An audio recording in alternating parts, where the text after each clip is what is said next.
요즘에 아이들 보면 뭐 좋아해? 그럼 몰라요. 뭐 되고 싶어? 몰라요 하는 학생들이 너무 많은 거예요. 수동적으로 자랐기 때문인 거죠. 내가 좋아하는 게 별로 중요하지 않은 학교를 오랫동안 다니다 보니 아이들이 그렇게 된 겁니다. 나중에 그걸 가지고 어떻게 인공지능 세상에서 살아남겠어요? 학교 빠지는 거 별로 안 중요함. 저는 그렇게 생각해요. 진지하게 한번 얘기도 해보시고 아니면 여행을 같이 다녀보시고 가서 현지 체험을 한다든지 그 교육 효과는요 엄청나다고 저는 생각하거든요. 안녕하세요, 한석준입니다. 이 시대 진짜 대가들의 순도 높은 지식을 전하는 지식인 초대석. 오늘은 스탠포드 교육대학원 전 부학장이자 세계적인 교육공학자 폴킴 교수님과 함께하겠습니다. 어서 오십시오. 네, 반갑습니다. 교육공학자라고 저희가 소개를 해드렸는데 사실 교육공학이라는 분야가 뭔가 좀 익숙하진 않아요. 전자공학 뭐 하는지 알겠고 컴퓨터공학 뭐 하는지 알겠는데 교육공학은 뭐 하는 겁니까? 간단하게 이해하실 수 있는 게 더 효과적인 교육을 할 수 있게 도와주는 시스템 개발이라든지 그런 것들을 연구하고 또 테크놀로지를 활용해서 교육의 혜택을 받을 수 없는 학생들에게도 교육을 줄 수 있는 그런 솔루션을 개발하고 또 연구하고 그런 다양한 테크놀로지와 접목된 그런 분야라고 보시면 될 것 같습니다. 교육에 테크놀로지를 붙인다. 이거군요. 간단하게 이해할 수 있겠죠. 정말 과거에는 없었을 것 같은 분야네요. 지금까지 쭉 교육공학을 연구하면서 살아오시면서 교육의 이 분야를 좀 바꿨으면 좋다라고 생각하신 거 있습니까? 제가 이제 티칭이 아니라 코칭이다라는 말을 많이 하거든요. 티칭이라는 것은 어떻게 보면 일방적인 그런 방향인 거고 학생들이 뭘 좋아하는지 어디에 관심을 가졌는지 뭘 잘하는지와 상관없이 지식을 전달하는 게 어떻게 보면 티칭이라고 한다면 코칭은 이 학생이 뭘 잘하는지 뭘 좋아하는지 어떤 재능을 가지고 태어났는지 이런 것들을 종합적으로 알고 거기에 맞추는 그런 코칭을 해서 이 학생이 스스로는 끌어내지 못했던 역량을 끌어내줄 수 있는 도움을 주는 역할을 하는 사람이 미래의 선생님이다. 저는 그렇게 생각합니다. 그런 걸 연구를 하고 계신 겁니까? 그렇죠. 제가 연구하는 부분들이 어떤 교육의 그런 효과를 볼 수 없다든지 양질의 교육을 받을 수 없다든지 아니면 교육에 있어서 너무나도 떨어져 있어가지고 학업을 제대로 진행할 수 없다든지 뭐 그런 것들을 테크놀로지를 활용해서 갈 수 없는 곳을 갈 수 있게 하고 할 수 없던 것을 가능하게 하고 또 인공지능을 요즘에는 활용을 해서 더 맞춤형 교육을 시킬 수 있는 그런 환경을 만드는 것들을 하는 거죠. 저도 이제 초등학교 2학년 아이를 키우고 있는 부모로서 이제 아이들에게 독립성을 길러줘야 된다, 뭐 아이들이 스스로 할 수 있게 해야 된다 이런 말을 많이 듣긴 합니다만 이제 요새 저희 아이는 고래를 굉장히 좋아해서 맨날 종이접기로 고래를 접거든요. 그런데 이제 하다 보면 자기는 이제 손이 야무지지 못하니까 저한테 맨날 해달라고 한단 말이에요. 그때 안 해줘야 됩니까? 해주세요. 해주시고 제가 볼 땐 그 학생이 어떻게 보면 리더네요. 잘 활용하네요. 팀원을 잘 활용하고 있네요. 이미 그런 건가요? 리더십 역량이 있는데요. 그 정도면 이렇게 시키고서 이거 좀 해봐 다시 해 그거 잘 안 됐잖아 이런 분석도 할 수 있고 고래를 좋아한다고 하니까 제가 생각나는 학생이 하나 있어서 말씀드리고 싶은데 제가 코칭을 했던 학생 중에 발달 장애가 있는 학생이었는데 어느 날 이제 저한테 소개를 해주셔서 그 학생하고 마주 앉아서 제가 물어봤어요. 넌 뭘 좋아하니? 그랬더니 새를 좋아한다고 하더라고요. 주변에 있는 새에 대해 관심도 많다. 그래서 너 혹시 뭐 컴퓨터를 가지고 뭐 해본 적 있어? 그랬더니 뭐 인터넷에서 찾아보고 새에 대해서 찾아보고 이런 걸 좋아한다고 하더라고요. 그래서 너 찾아보는 거 좋아하니까 혹시 새 소리들을 한번 다 녹음을 해갖고 어떤 새인지 맞춰보는 그런 게임 같은 걸 한번 만들어 볼까? 했더니 그거 너무 재밌는데요? 그러는 거예요. 새를 너무 좋아하니까. 근데 새 소리를 어떻게 듣고서 새가 어떤 새인지 알아맞출까요? 그래서 그런 데이터베이스가 있을 텐데 한번 알아봐. 그랬더니 그 미국에 있는 대학교의 연구소가 그 새 소리만 모아놓고 그 데이터베이스를 만든 게 있어요. 그래서 제가 그 학생한테 그럼 혹시 너 머신러닝 툴을 활용하면 클래시피케이션이라고 하는데 그것을 이제 찾아내는 거거든요. 그거를 할 수 있는지 네가 한번 연구해 볼래? 그랬더니 너무 재밌겠는데요. 그러더니 뭐 막 뚝딱뚝딱 하더니 저 만들었어요. 그래서 새 소리를 바깥에서 녹음을 했는데 이 새는 이 새입니다 하고 사진까지 딱 나오게 만든 거예요. 그 녹음한 새가 그 대학교에 있는 그 데이터베이스에 어떤 소리랑 매칭이 되는지를 찾는 겁니까? 그렇죠. 매칭을 찾아내는 그 알고리즘을 이 아이가 이제 만든 거죠. 사실 그게 뭐 새로운 건 아니에요. 근데 이 학생이 그걸 하다 보니까 너무 재미가 있어서 그럼 다음엔 뭘 하면 좋을까요? 하고 자꾸 오는 거죠. 그래서 그러면 그 새 소리를 네가 다시 리플레이를 하는데 그냥 리플레이 하지 말고 그 키하고 톤을 좀 바꿔갖고 리플레이를 하고 해가 어떻게 반응하는지 한번 관찰해 볼래? 그랬거든요. 근데 이 학생이 고등학교 1학년 학생이에요. 네, 그거 너무 좋을 것 같아요. 그러더니 그 구글 텐서플로우라고 하는 걸 활용해가지고 새 소리를 다시 리플레이 하는 것을 만들었어요. 그리고 새들이 이제 바깥에 있으니까 새 소리 많은 걸 녹음한 연구한 걸 가지고 다시 리플레이를 하는데 약간 바꾼 거예요. 새소리를. 그래갖고 새들이 어떻게 반응하는지 그걸 돌아보는지 뭐 다가오는지 뭐 이런 것들을 연구하는 거죠. 이거를 하는 학생을 보니까 너무 재미있다 보니까 너무 열심히 하는 거예요. 근데 가만히 생각해 보니까 이런 연구는 사실 고등학교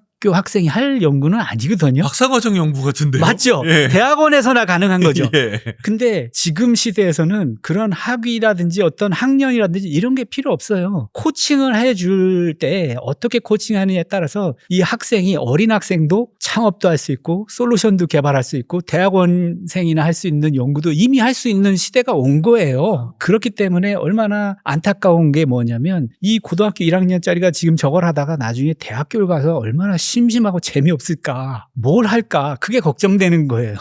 이런 학생들이 너무 많다는 거죠. 주위에 보면 조금만 코칭을 해줘도 자기가 하고 싶은 거와 연결을 시켰을 때 끌어낼 수 있는 역량들이 너무나도 무궁무진한 거죠. 그런 애들이 뭐 몇 명 되겠어요. 뭐 0.00001% 아니겠어요? 이러는데 사실 저한테는 90%가 그런 학생들이 저 주위에는 있거든요. 또 어떤 학생인 경우에는 저한테 스탠포드에 있을 때 연락이 왔어요. 제가 교육공학 관련된 에듀텍 회사를 팔았는데 그거 가지고 $12 million 벌었다는 거예요. 고등학생이 1200만 달러. 1200만 달러에 팔았다는 거예요. 그래서 제가 대학교를 가야 됩니까? 그러더라고요. 그래서 너 대학교 가지 마. 그거 계속해. 창업 더 하고 한 12개 만들어. 그다음에 스탠포드에 와서 가르쳐. 너가 어떻게 했는지 비즈니스 스쿨에서 가르치는 자리를 내가 한번 알아볼게. 제가 그런 경우도 있거든요. 그래서 학생들이 자기가 재밌고 하고 싶고 잘하는 것들이 있는데 그냥 학교에 가서 너는 학원 다니고 공부하고 성적 내고 수능 잘 보고 대학교 가고 이거를 해. 남들처럼 살아. 그냥 너는 N+1일 뿐이야 라고 하는 부모님과 학교와 그 사회가 정말로 다양한 더 원을 만들 수 있는데도 불구하고 그 많은 아이들이 그냥 N+1이 되는 거고 거기에 또 만족하시는 분들이 꽤 계시더라고요. 남들처럼만 컸으면 좋겠어요 하면 제가 뭐라고 할 수가 없지만 우리 애가 잘하는 거 좋아하는 거 정말 끌어내지 못했던 역량을 끌어낼 수 있는 게 있다면 도와주세요 하면 그런 아이는 제가 조언을 해드리고 싶어요. 왜냐하면 그 아이가 엄청난 또 더 원이 될 수가 있거든요.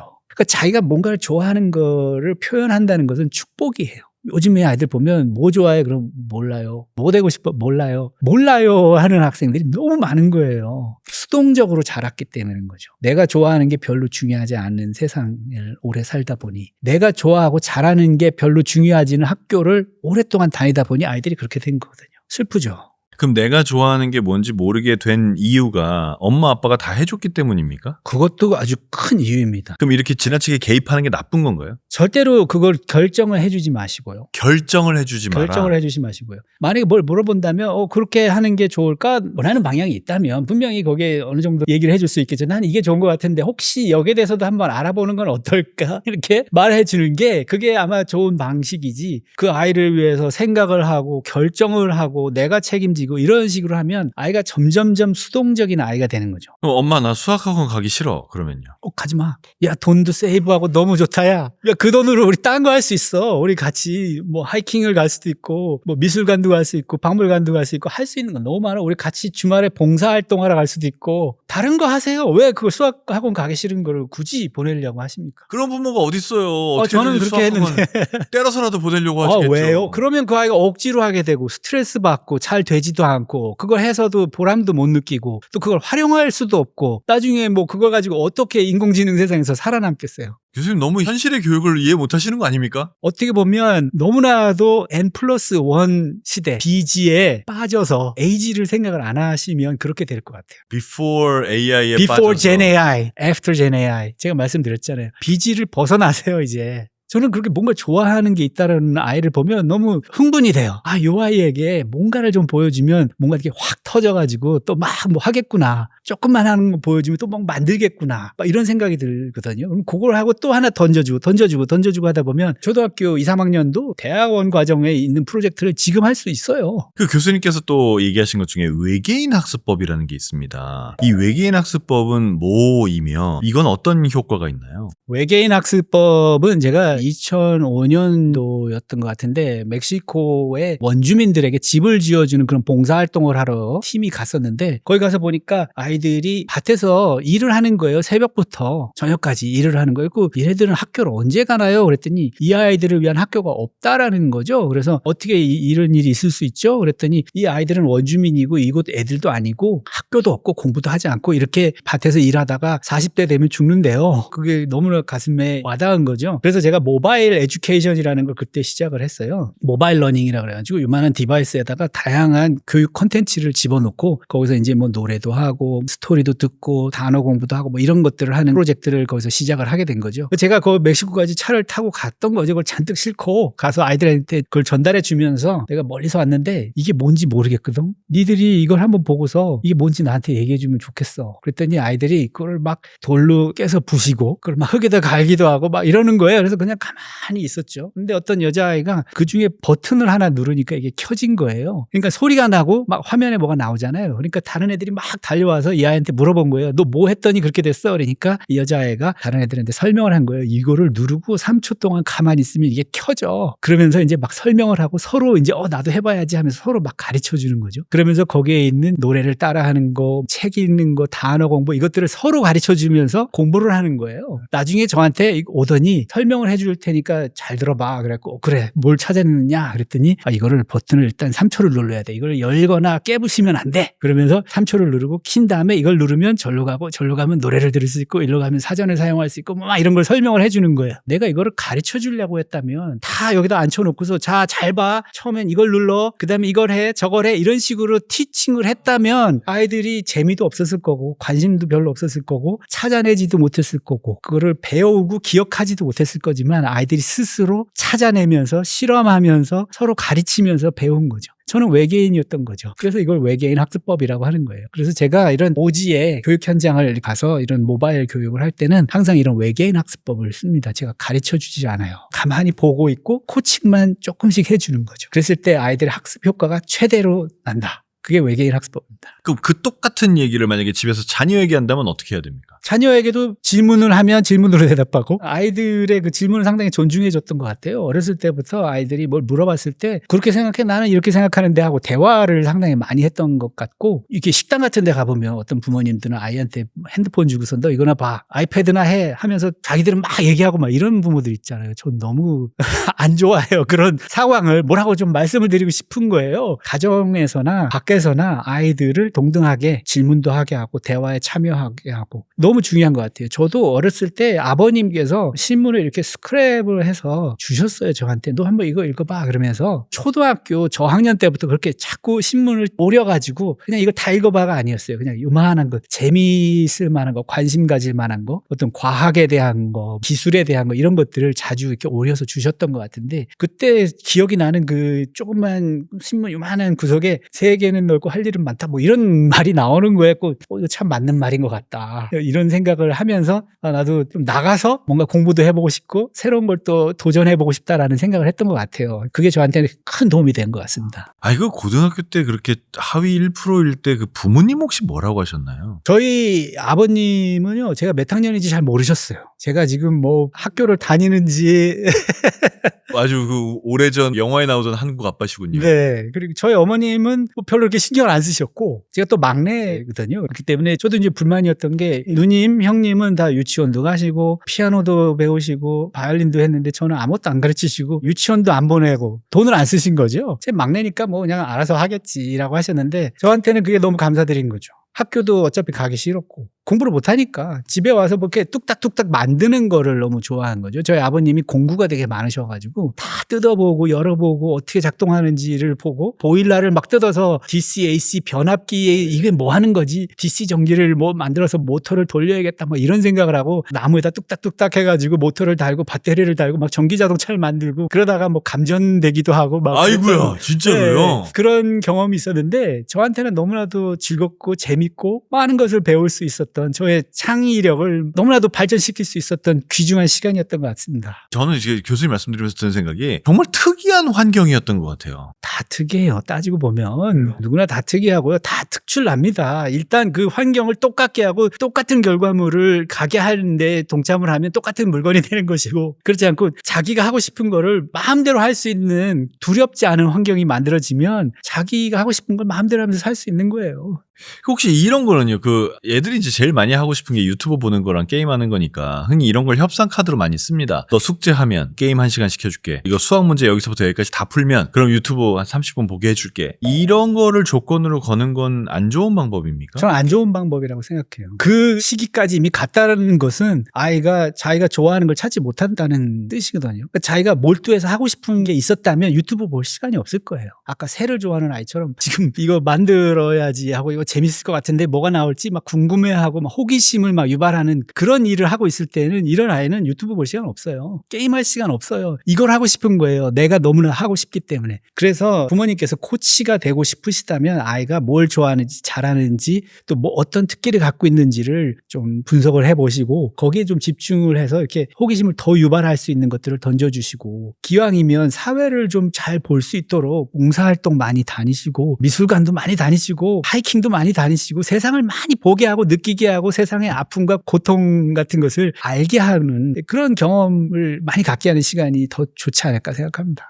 그러면 이미 그 상황에서는 아이가 좋아하는 게 없는 거니까 그러면 그렇게 해서라도 수학을 시키느니 그런 걸 왜 시키세요? 차라리 하지 말고 냅둬라. 냅두라는 게 아니라 좋아하는 걸 찾으셔야죠. 노력을 해야죠. 이 아이가 뭘 좋아하지? 뭘 잘하지? 어디를 한번 데려가 볼까? 거기서 뭔가를 한번 보여줘 볼까? 뭘 들어보게 할까? 찾아라. 네. 그게 수학은 아닐 거다. 근데 나중에 이 아이가 수학을 좋아할 수도 있어요. 왜냐면 나중에 어떤 뭔가를 좋아하는 걸 찾았는데 나 이 수학을 모르니까 이게 안 되네 하면서 나 그럼 수학을 이제 좀 공부해야겠다. 그러면 또 수학을 막 할 거예요. 알아서 자기가 원할 때 필요할 때 자기가 하고 싶을 때 하면 그때 공부하는 수학은 성적이 올라가는 거 그 수준이 아니라 이해하려고 하고 원리를 이해하고 또 수학자가 될 수도 있을 정도로 발전할 수 있다는 거죠. 왜냐하면 원하기 때문에 이유가 있기 때문에. 그게 바로 이유 있는 지성인 거죠. 이유가 없을 때는 동기가 유발이 되지 않아요. 나중에 배워도 된다 이거네요. 나중에 배워도 충분합니다. 흔히 수학은 빨리 배우는 게 낫지 고등학교 올라가서 중학교 걸 다시 배우는 건 어렵다 이런 얘기 하지 않습니까? 수학이든 영어든 어떤 과목이든지 간에 어렸을 때 잘하면 좋죠. 하지만 아이가 싫어하는데 억지로 시킬 필요는 전혀 없고요. 나중에 하고 싶을 때 할 때에 더 효과가 있다. 자기가 스스로 원하고 공부하고 싶을 때 시키면 더 잘할 수 있다. 고등학교 때 불 붙었을 때 그때 시키는 게 고등학교 낫다. 졸업하고도 상관없어요. 고등학교까지 뭐 하위 1%도 상관없습니다. 저는 자신 있게 얘기할 수 있어요. 1%였으니까. 하고 싶을 때 하게 하는 게 가장 좋은 방법입니다. 제가 영어도 얼마나 못했겠습니까? 하위 1%였으니까. 하지만 미국을 가야겠다라고 생각하니까 영어 공부를 하기 시작하는 거죠. 스스로 할 때 가장 최고의 효과를 얻습니다. 그러니까 교수님 본인이 하위 1%였다는 말씀을 하시는데 진짜 그랬습니까?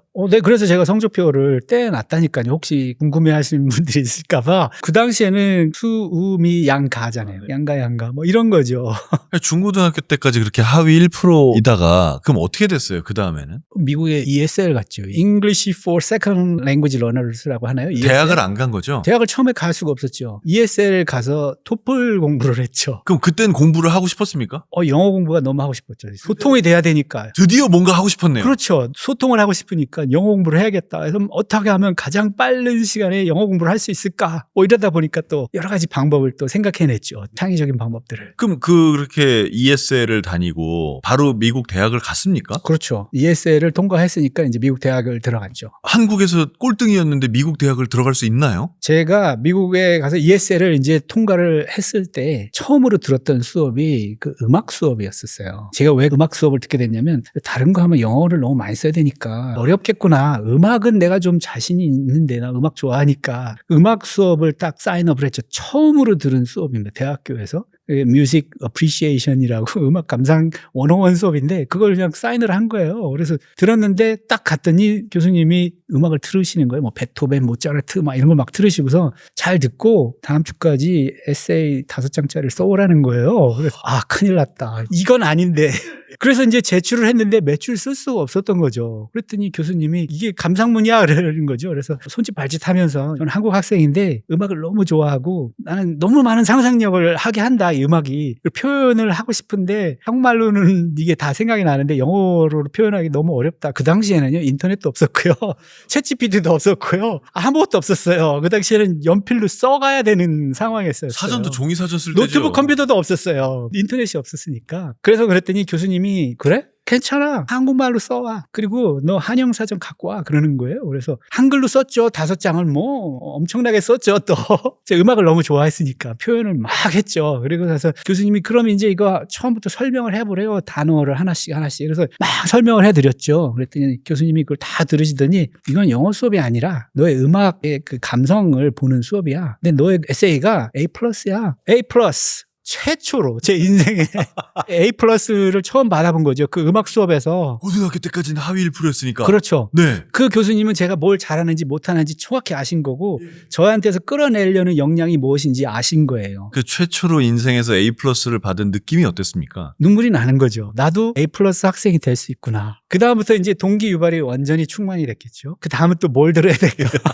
이제 뭐 수학 같은 걸 들었어요. 사실 수학이 조금 쉽거든요. 미국 대학교에서. 일단 영어를 안 해도 되니까. 영어가 별로 필요 없잖아요. 그냥 문제 풀면 되니까. 근데 수학에서 또 A+가 나오는 거예요. 야. 나는 원래 A+인가 보다. 그다음부터 이제 계속 하면서 나중에 이제 뭐 생물 이런 수업을 듣기 시작하면서 이제 F를 맞기도 했어요. 아, 이 생물은 또 아닌가 보네. 뭐 이러면서 그래서 또 다른 수업을 교체해서 또 받았던 그런 기억이 나는데 자신감을 갖게 했던 그 교수님한테 너무 감사드리고 제가 뭘 못하는지 잘하는지를 정확히 아셨고 또 제가 잘하는 걸 끌어낼 줄을 아시는 진정한 코치셨던 거죠. 그분이 저 인생에 아마 큰 일을 하신 거죠. 그럼 그렇게 해서 대학에 가서 음악 수업 A+ 받고 수학 A+ 받고 그러면서 이제 공부에 취미를 붙인 거잖아요. 컴퓨터를 또 전공을 하게 됐죠. 컴퓨터를 너무 좋아하게 됐어요. 이렇게 뭔가 소프트웨어를 만드는 것이 너무 재밌고 제가 만드는 걸 너무 좋아하는데 이걸 소프트웨어로 또 표현할 수 있구나. 이게 너무 나한테 맞는다라는 생각을 했고 나는 만드는 걸 너무 좋아하는구나.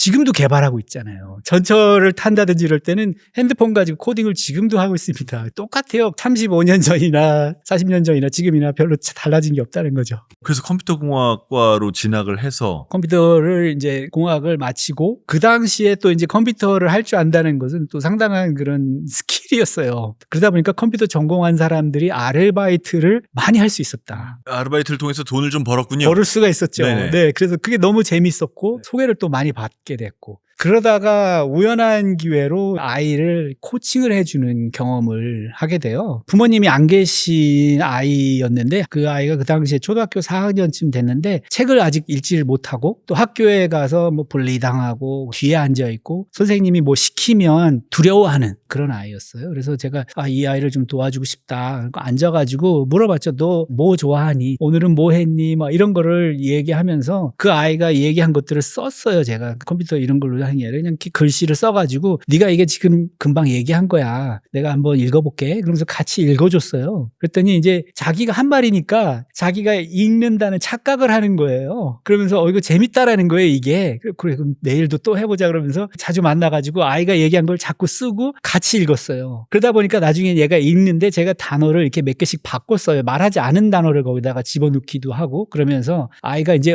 제가 한 말 아닌데요. 이 단어는 무슨 단어야? 이거 설명을 해줬죠. 그러니까 이 아이가 이제 막 읽기 시작하고 신이 난 거죠. 나도 읽을 수 있다. 읽을 수 없었다가 읽을 수 있게 된 것이 얼마나 큰 이 아이한테는 기적이었는지 누가 나보러 뭘 읽으라고 시킬까봐 두려워서 살았던 거고 학교에서도 숨어 다녔던 거고 그래서 이 아이가 읽기 시작하는데 그 다음부터 제가 주위에 돌아다니면서 책 한 장에 한 줄짜리 그런 동화 있잖아요. 그런 거를 모아다가 얘한테 주면서 이렇게 한번 읽어봐 했거든요. 그 아이가 그거 읽기 시작하더니 너무 재밌으니까 밤새도록 그 책들을 읽는 거예요. 그래서 그 다음에 2줄짜리, 3줄짜리 문단 뭐 이러면서 점점 글씨가 많은 그런 걸 줬죠. 근데도 안타깝게 한 6개월 정도 그렇게 하다가 헤어지게 됐어요. 저도 이사 가고 여기도 이사 가고 그래서 나중에 이제 들은 이야기가 그 아이가 어떻게 됐어요 했더니 진짜 궁금하네요. 그 아이가 텍사스로 이사 갔는데 어스틴 대학교 아세요? UT 어스틴? 공학으로는 굉장히 좋은 학교인데. 거기 전액 장학금을 받고 들어갔어요. 와. 그게 너무 뿌듯했던 거고요. 가장 좋은 건 코칭이구나. 좋아하는 거, 잘하는 거를 자꾸 이렇게 확장시켜주는 게 가장 좋은 방법이라는 걸 깨달은 거죠. 그러니까 이거를 뭐 학교에서 선생님이 가르치시듯이 막 이렇게 했었더라면 애가 별로 안 좋아했을 텐데 제 방식이 좀 먹혀 들어왔던 것 같아요. 제가 아이가 한 말을 써놓고 같이 읽어보고 하니까 읽는다는 착각을 하게 하면서 재밌다, 더 읽고 싶다라는 동기유발을 시켜주는 게 가장 중요한 첫걸음이었죠.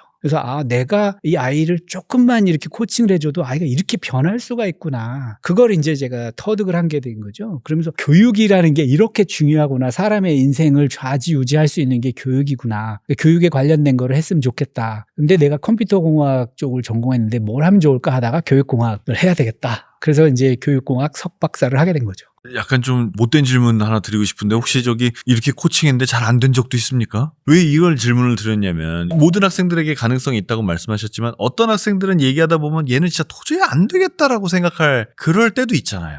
그럴 수도 있는데요. 더 얘기를 해봐야 돼요. 그런 친구는. 그래서 저는 그런 친구 만나는 걸 너무 좋아해요. 자기가 스스로 포기한 아이들 아니면 뭐 부모님이 포기한 아이 얘는 아무도 변화를 시킬 수 없습니다 하는 아이들을 제가 만나는 걸 좋아해요. 그런 아이들이 가만히 들어보면은요 뭐 외롭다든지 또 자기가 좋아하는 게 있었는데 그걸 못한다든지 스트레스를 너무 많이 받는 그런 환경에 있다든지 그래서 거기서 탈출하고 싶기 때문에 중독되고 막 이런 것들 그런 아이들이 되게 많아요. 그러니까 탈출하고 싶은 거예요. 되게 슬프죠. 근데 그런 아이들도 잘 얘기를 하다 보면 좋아하는 거, 즐거워하는 거, 잘하는 게 분명히 있어요. 그래서 제가 아까 말씀드린 것처럼 단지 N+1의 아이를 키울 게 아니라 다 더 원인데 다 특출나고 다 엄청난 역량들을 가지고 있고 그걸 단지 끌어내지 못했을 뿐이죠. 그러면 사실 엄마 아빠 입장에서 우리 아이를 보면서 얘는 정말 도저히 안 되겠다라고 판단하는 것 자체가 굉장히 슬픈 일이거든요. 그럼 그렇게 판단을 하고 있는 우리 엄마 아빠에게 뭐라고 말을 해주고 싶으십니까? 분명히 좋아하고 잘하고 아직 끌어내지 않은 역량이 충만한 아이입니다.